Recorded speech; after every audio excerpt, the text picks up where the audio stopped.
할렐루야.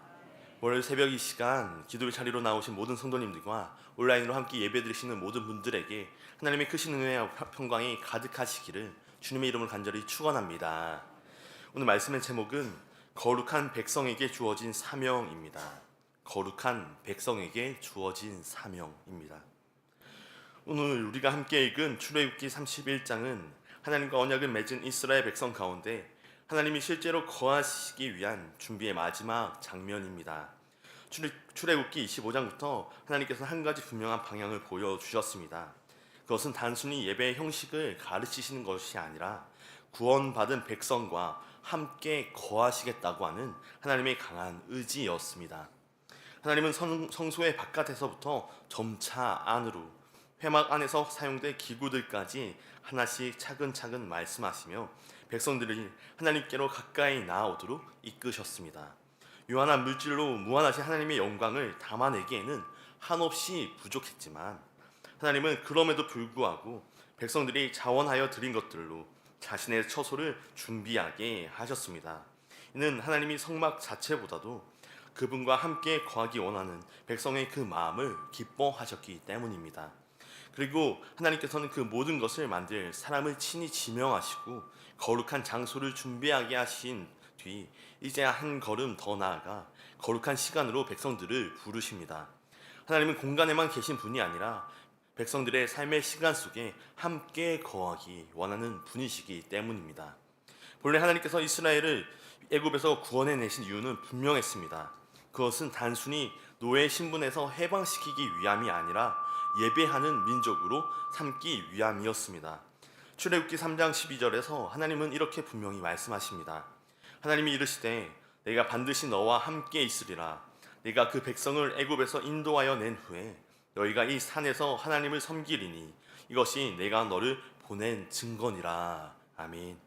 하나님은 출애굽의 목적을 단지 구출이 아니라 예배라고 칭하셨습니다. 자유의 끝은 방종이 아니라 예배이며 구원의 완성은 안락한 삶이 아니라 하나님 앞에 서는 삶이라는 것입니다. 하나님은 바로 그 예배의 관계 속으로 이스라엘을 부르신 것이었습니다. 실제로 출애굽한 이스라엘은 시내산에 이르러 우레와 번개 가운데 임하신 하나님을 처음으로 예배하게 됩니다. 그러나 하나님께서는 그 만남을 단 한 번의 강렬한 사건으로 끝내지 않으셨습니다. 하나님은 일회적인 만남이 아니라 지속적이고 일상적인 동행의 관계를 이스라엘에게 원하셨던 것입니다. 그래서 하나님은 백성들을 거룩한 장소로 그리고 거룩한 시간으로 초대해 주십니다. 이렇게 하나님과 함께 살아가는 삶의 질서를 세워주신 것입니다. 그런 말씀이 담겨있는 오늘 우리가 읽은 출애굽기 31장은 세 가지 구조로 나누어 볼 수 있습니다. 첫 번째 단락은 1절부터 11절로 성막 제작의 소명입니다. 두 번째 단락은 12절부터 17절로 안식의 준수 명령입니다. 마지막 세 번째 단락은 18절로 증거판 수여입니다.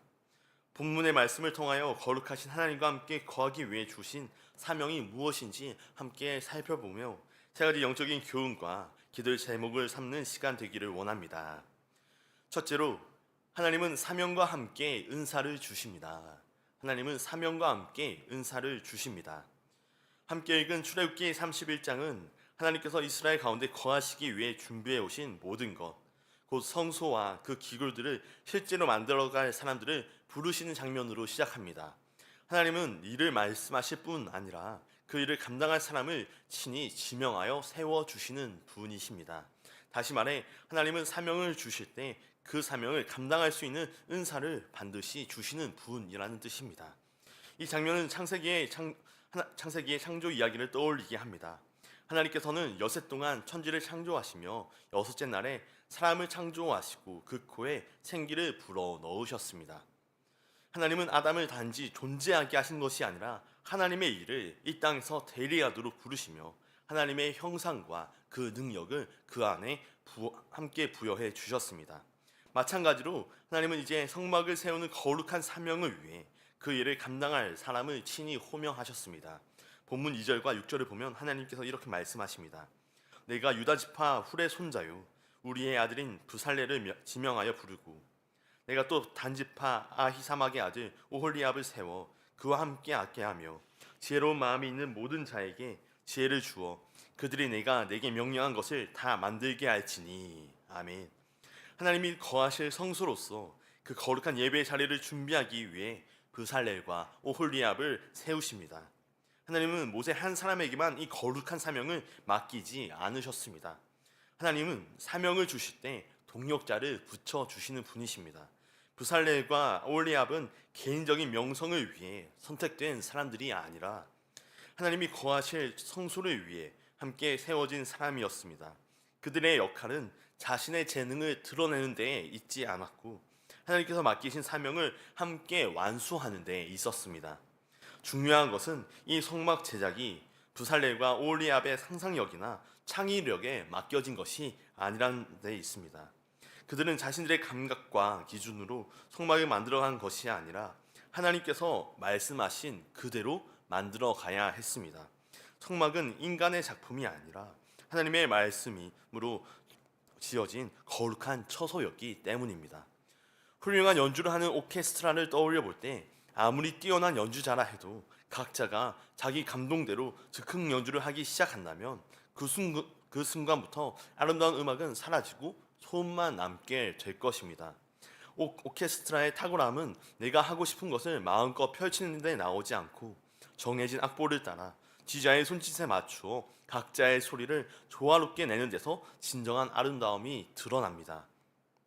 성막 제작도 마찬가지였습니다.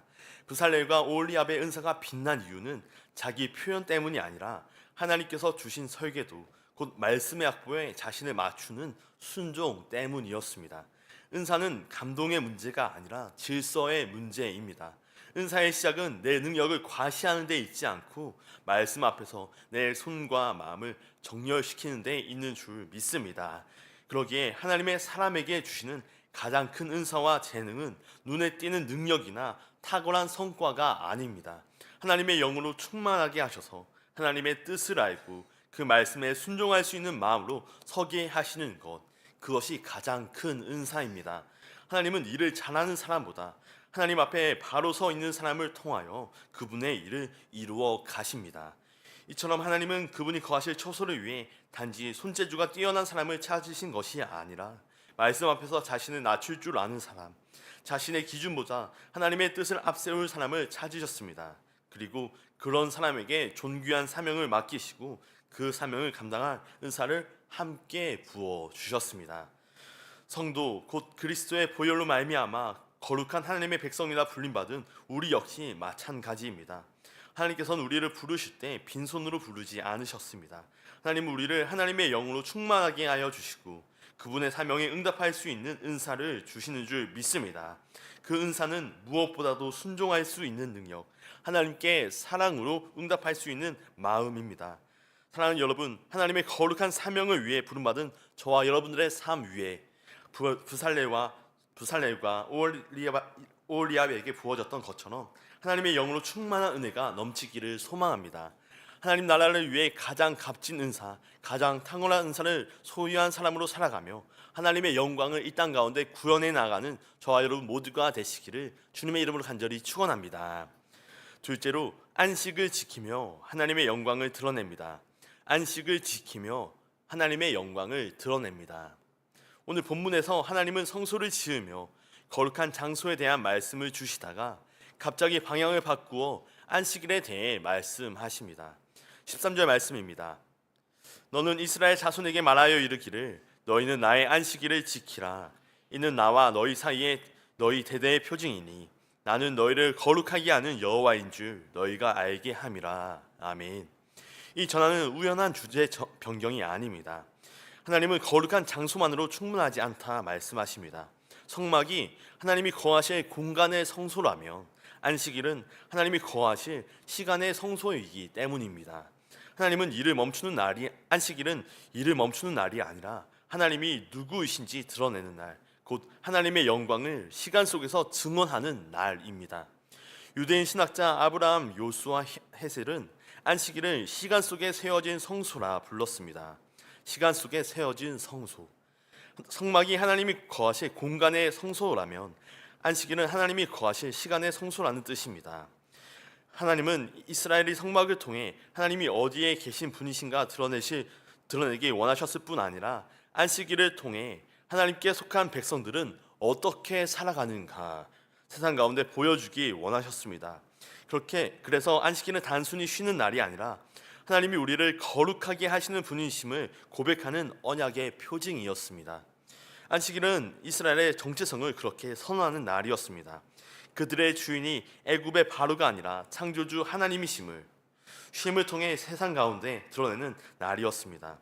여세 동안 창조하시고 일곱째 날의 쉬심으로 창조세계의 주권자 되심을 선포하신 하나님처럼 그분의 백성도 7일마다 쉼을 선택함으로 나는 하나님께 속한 사람입니다 고백하는 것이었습니다.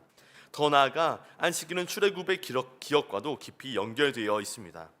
이스라엘은 애굽에서 쉼없이 일해야 했던 노예였습니다. 그러한 노동의 강도 속에서 그들의 존재 가치는 철저히 소모되고 소외되었습니다. 그러나 하나님은 그들을 구원하신 후 너희는 더 이상 노예가 아니다 라고 한 사실을 쉼이라고 하는 방식으로 가르쳐 주기 원하셨습니다. 안식은 게으름이 아니라 존엄의 회복이었습니다. 하나님은 안식을 통해 백성들이 자신과 공동체를 지키며 창조세계를 위임받은 존재로 살아가기 원하셨습니다. 앞서 말씀드린 것처럼 창세기 7일 창조와 마찬가지로 성막 제작 명령을 주실 때 하나님께서는 7번 반복하여 여호와께서 모세에게 말씀하여 이르시되 라고 하는 표현을 사용하십니다. 이는 하나님께서 세상을 창조하신 것만큼이나 이 땅 가운데 하나님께서 거하실 처소를 세운 일을 중요하게 생각하신다는 뜻입니다. 성막이 창조의 반복이라면 안식일은 이 성막을 통해 새로운 창조를 이루어 가시는 마지막 창조의 완성이었다는 것입니다. 그러기에 하나님이 이스라엘에게 요구하신 안식은 선택사항이 아니었습니다. 하나님이 일하신 것처럼 일하고 하나님이 안식하신 것처럼 안식하는 것은 하나님의 백성이라면 반드시 지키고 따라야 할 언약의 책임이었습니다. 하나님은 안식일을 생명과 결부시키셨습니다. 안식을 버린다는 것은 단순히 규칙을 어기는 문제가 아니라 하나님을 신뢰하지 않는다는 선언이었기 때문입니다. 그래서 17절 말씀은 이를 매우 생생하게 표현합니다. 세 번역 말씀으로 읽어드리겠습니다. 이것은 나와 이스라엘 자손 사이에 세워진 영원한 표징이니 이는 나 주가 여세 동안 하늘과 땅을 만들고 이른 날에는 쉬면서 숨을 돌렸기 때문이다. 아멘. 안식은 단순한 휴식이 아니라 생명을 돌보는 하나님의 방식이었습니다. 안식을 잃어버리는 것은 곧 생명의 질서를 잃어버리는 일이었습니다. 하나님의 백성이 하나님을 닮아 거룩함을 지키는 가장 중요한 방법 중 하나는 쉼을 선택하는 것입니다. 하나님의 영광은 끊임없는 성취와 과로 속에서가 아니라 하나님을 신뢰함으로 멈출 줄 아는 삶 속에서 드러난다는 것입니다. 무한한 노동과 성과를 요구하는 이 시대 속에서 하나님은 우리에게 쉼을 명령하시며 이렇게 말씀하십니다. 너는 나의 백성이다. 참으로 감사한 것은 하나님께서 우리를 진정한 안식으로 초대하시기 위해 그분의 아들을 우리에게 보내어 주셨다는 것입니다. 세상은 쉼을 조건으로 주지만 예수님은 쉼을 선물로 주십니다. 부와 성과와 안전이 갖추어져야 얻을 수 있는 쉼이 아니라 우리의 모든 짐을 대신 지신 예수 그리스도 십자가 앞으로 나아가게 될 때 우리는 세속의 시간표에서 벗어나 하나님의 영원한 안식의 시간 안으로 들어가게 됩니다. 그렇게 안식은 특정한 조건에서 얻는 것이 아니라 우리를 한 존재와 인격으로 대하여 주시는 예수 그리스도 안에서 누리는 은혜인 줄로 믿습니다. 사랑하는 여러분, 하나님을 신뢰함으로 그분이 주시는 안식안으로 나아가시기 바랍니다. 하나님 안에서 쉼을 누리지 못하는 이는 하나님의 백성이라 말할 수 없습니다. 하나님 안에서 쉼을 누리지 못하는 사람은 자기 자신을 지키기 어렵고 더 나아가 자신 안에 있는 불안과 두려움을 속해 있는 가정과 공동체로 흘려보낼 수밖에 없습니다. 바라기는 세상의 걸음을 잠시 멈추고 하나님께로 나아가심으로 그분의 거룩한 시간 속에서 살아가며 쉼을 통하여 하나님의 영광을 드러내는 저와 여러분 모두가 되시기를 주님의 이름으로 간절히 축원합니다. 끝으로 하나님이 주신 말씀을 영원히 지켜야 합니다. 하나님이 주신 말씀을 영원히 지켜야 합니다. 오늘 본문 마지막 절 18절은 출애굽기 25장부터 시작된 성막에 관한 모든 말씀이 마무리된 뒤 하나님께서 친히 하시는 결정적인 행동을 전해줍니다. 여호와께서 시내산 위에서 모세에게 이르시기를 마치신 때에 증거판 둘을 모세에게 주시니 이는 돌판이요 하나님이 친히 쓰신 것이더라. 아멘. 하나님께서 모세에게 주신 것은 단순한 지침서가 아니었습니다.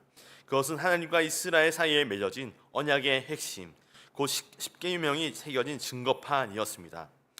25장부터 하나님께서는 성소를 어떻게 지어야 할지 말씀으로 알려주셨지만 그 모든 말씀을 마치신 후 하나님은 마지막으로 손수 기록하신 말씀을 모세의 손에 주어 주십니다. 하나님께서는 공간을 준비하게 하시니 뒤 관계를 말씀 가운데 확증해 주신 것입니다. 이 돌판은 하나님과 이스라엘 사이의 언약을 다시금 분명히 상기시키십니다. 돌에 새겼다는 사실은 이 말씀이 일시적인 감동이나 상황에 따라 바뀌는 약속이 아니라 변하지 않고 지속되는 언약임을 보여줍니다. 그렇게 하나님께서는 이스라엘이 그분의 말씀을 따라 영원토록 언약 백성의 길을 걸어가길 원하셨습니다. 이스라엘 문화에서 이를 잘 보여주는 장면이 있습니다. 장례 조문을 할 때 우리는 흔히 꽃을 올려두지만 이스라엘 사람들은 작은 돌을 묘 위에 올려둡니다. 돌은 금방 시들고 사라지지만 꽃은 금방 시들고 사라지지만 돌은 쉽게 변하지 않습니다. 그 돌에는 나는 너를 잊지 않겠다. 이 사랑은 변하지 않는다라고 하는 고백이 담겨 있습니다. 하나님께서 돌판에 손수 새기신 말씀도 이와 같습니다. 그것은 백성을 얼매기 위한 차가운 규칙이 아니라 변하지 않는 사랑의 약속이었습니다. 이처럼 하나님이 돌판에 새기신 계명은 이스라엘을 숨막히게 옥죄는 족쇄가 아니었습니다. 그 말씀들은 하나님을 사랑하며 하나님과 함께 거하기 위해 반드시 붙들어야 할 언약의 길이었습니다. 체스나 바둑을 두는 사람들은 한 판이 끝나게 되면 기보를 남깁니다. 기보는 경기를 제한하기 위한 규칙이 아니라 어디에서부터 흐름이 갈라졌는지 배우게 되는 기록이었습니다. 그 기록이 있기에 같은 실수를 반복하지 않고 더 나은 수를 배워가는 것입니다. 하나님의 말씀도 마찬가지입니다. 말씀은 하지 말라는 금지의 목록이 아니라 이 길이 생명의 길이다라고 가르쳐주는 언약의 기보인 것입니다. 말씀을 지킨다는 것은 억눌림이 아니라 하나님의 사랑 안에서 더 온전한 길을 배우는 순종입니다. 이렇게 말씀은 우리를 묶는 족쇄가 아니라 하나님과 동행하는 법을 가르쳐주는 기준인 줄로 믿습니다. 그러나 우리가 너무나 잘 알듯 이스라엘은 이 말씀을 끝까지 지켜내지 못했습니다. 하나님을 예배해야 할 백성들은 눈앞의 불안과 욕망 앞에 쉽게 무너져 우상을 선택해 버립니다. 그러나 이것은 이스라엘만의 문제가 아니라 바로 우리의 문제이기도 합니다. 그래서 하나님께서는 이미 오래전에 돌판만으로 충분하지 않음을 아시고 새 언약을 약속해 주셨습니다. 예레미야 31장 33절입니다. 그러나 그날 후에 내가 이스라엘 집과 맺을 언약은 이러하니 곧 내가 나의 법을 그들 속에 두며 그들의 마음에 기록하여 나는 그들의 하나님이 되고 그들은 내 백성이 될 것이라 여호와의 말씀이니라. 아멘. 하나님은 언젠가 당신의 법을 돌 위가 아니라 사람의 마음에 기록하시겠다고 약속해 주셨습니다. 그리고 그 약속은 예수 그리스도에 이루어졌습니다. 예수 그리스도의 십자가의 은혜로 새 언약 백성이 된 우리에게 하나님은 성령을 보내어 주셔서 그 말씀이 우리 안에서 살아 역사하게 해 주셨습니다. 이제 하나님은 말씀으로 하여금 외부에서 우리를 압박하는 규범이 아니라 우리 안에서 우리를 이끄시는 참된 말씀, 생명의 말씀 대신 예수 그리스도께서 우리 안에 거하게 해 주신 것입니다. 이것이 하나님께서 우리와 함께 거하여 주시는 임마누엘의 은혜입니다. 사랑하는 여러분, 하나님의 말씀으로 하루를 열고 그 말씀을 따라 살아가고 이 자리에 있는 우리 모두는 하나님을 사랑하며 그분의 언약 안에 거하기 원하는 사람인 줄로 믿습니다. 거룩한 백성에게 주어진 사명은 분명합니다. 하나님의 은혜로 부름받은 백성답게 하나님을 신뢰하며 하나님의 언약 은혜 안식 안에 거하고 그분의 말씀을 사랑으로 지켜 행하는 것인 줄 믿습니다. 바라기는 예수 그리스도 십자가의 보혈로 말미암아 주어진 이 거룩한 사명을 하나님의 영으로 충만하여 끝까지 감당해 나가는 저와 여러분 모두가 되시기를 주님의 이름으로 간절히 축원합니다. 기도하겠습니다. 사랑과 은혜가 충만하신 하나님 아버지, 오늘 주의 말씀을 통하여 우리를 거룩한 백성으로 구별하여 주시고 또한 주님을 섬기는 복된 사명 허락하여 주심에 다시 감사드립니다. 주님께 부여받은 사명을 감당하는 그 모든 걸음마다 성령의 은사와 능력을 충만히 부어 주옵시고 무엇보다도 주님께 순종해 나가는 우리의 삶이 되게 하여 주시옵소서. 주님, 거룩한 장소와 거룩한 시간 가운데 거하는 우리의 삶이 되길 원합니다. 가장 선하신 은혜로 우리의 삶을 인도해 주시는 주님을 믿고 신뢰함으로 너무나 빠르게 바뀌고 분주해 보이는 세상 속에서도 우리에게 말씀을 주시고 그 음성을 들려주시는 주님 앞으로 나아와 안식하고 멈추게 하시는 그 믿음으로 하나님께 영광 돌려드리는 우리가 되게 하여 주시옵소서. 이 시간 간절한 기도의 제목과 함께 드리는 귀한 예물의 손길들이 있습니다. 이 예물이 쓰이는 곳마다 주님의 나라가 확장되게 하여 주옵시고 복음을 통한 생명 구원의 역사가 가득히 일어나게 하여 주시옵소서. 드린 손길 위에도 주께서 늘 함께하여 주사 하늘의 신령한 복과 땅의 기름진 축복을 누리며 살아가는 복된 삶이 되게 하여 주시옵소서. 우리 구주 예수 그리스도의 이름으로 간절히 기도하옵나이다. 아멘.